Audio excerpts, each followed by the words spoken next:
ওগো মা তুমি এই ধরনের শ্রেষ্ঠ নেয়ামত, তোমারই পদতলে রয়েছে জান্নাত।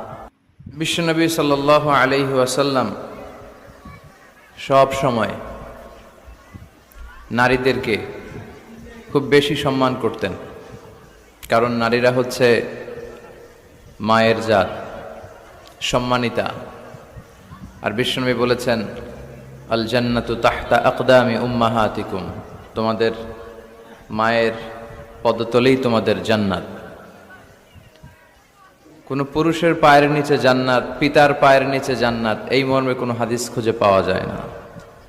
কিন্তু নারী জাতিকে এতটাই মর্যাদা দেয়া হয়েছে, বিশ্বনবী বলেছেন তোমাদের মায়ের পায়ের নিচে জান্নাত।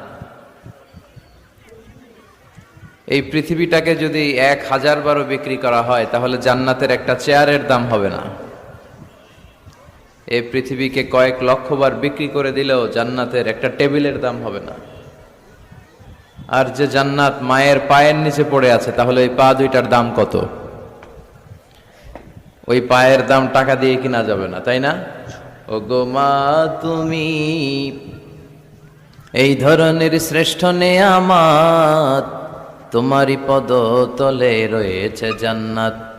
ওগো মা তুমি এই ধরনের শ্রেষ্ঠ নেয়ামত, তোমারই পদতলে রয়েছে জান্নাত। 3টা কারণে আল্লাহ তাআলা মায়ের মর্যাদা বাড়িয়ে দিয়েছেন পিতার চেয়ে।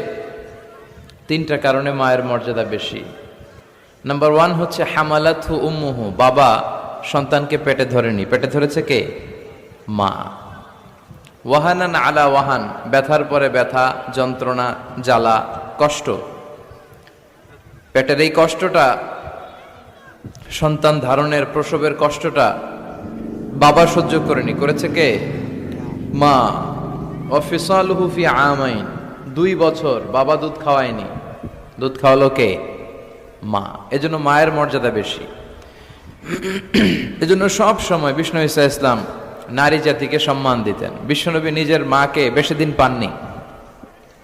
বিশ্বনবীর বয়স যখন 6, তখন ওনার আম্মাজান পৃথিবী থেকে ইন্তেকাল করেন। মায়ের কবরের সামনে দাঁড়িয়ে বিশ্বনবী শেষ বয়সে অনেক কেঁদেছেন। বিশ্বনবী একবার জিআররানা নামক জায়গায় কুরবানির গোশত বিতরণ করছিলেন, লম্বা লাইন। হঠাৎ তিনি লাইন থেকে একজন বয়োবৃদ্ধা মহিলাকে আলাদা করলেন, আলাদা করে বড় একটা গোশতের প্যাকেট দিলেন। নিজের গায়ের চাদরটা খুলে মহিলাটাকে বসতে দিলেন। মহিলা ও বিশ্বনবীর মাথায় হাত বুলিয়ে দিল। সাহাবারা তো